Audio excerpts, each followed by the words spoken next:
একবার দেবর্ষী নারদ বৈকুণ্ঠ ধামে গিয়ে ভগবান বিষ্ণুকে প্রণাম জানালেন।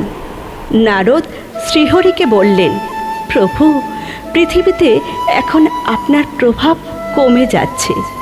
যারা ধর্মের পথে চলছে তারা ভালো ফল পাচ্ছে না, আর যারা পাপ করছে তাদেরই মঙ্গল হচ্ছে। শ্রীহরি বললেন, এমনটা নয় দেবর্ষী, যা হচ্ছে তা সব নিয়তি অনুযায়ী হচ্ছে।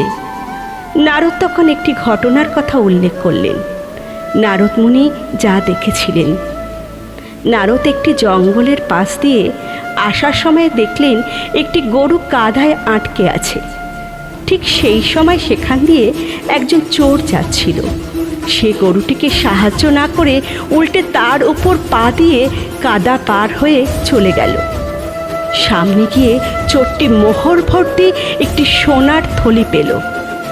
কিছুক্ষণ পর সেখান দিয়ে একজন বৃদ্ধ সাধু যাচ্ছিলেন। তিনি নিজের সব শক্তি দিয়ে গরুটিকে কাদা থেকে উদ্ধার করলেন। কিন্তু উদ্ধার করার ঠিক পরেই সাধুটি সামনে যেতেই একটি গর্তে পড়ে গিয়ে আঘাত পেলেন। নারদ প্রশ্ন করলেন, প্রভু, এটা কেমন বিচার?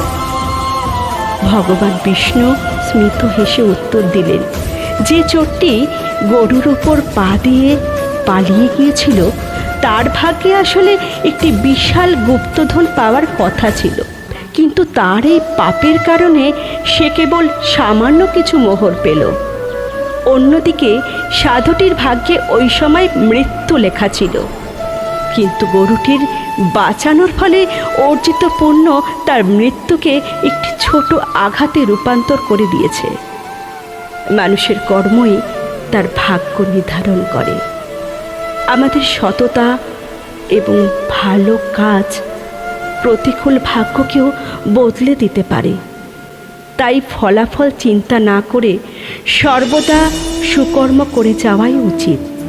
মানুষের কর্মের মাধ্যমেই ভাগ্য পরিবর্তন সম্ভব।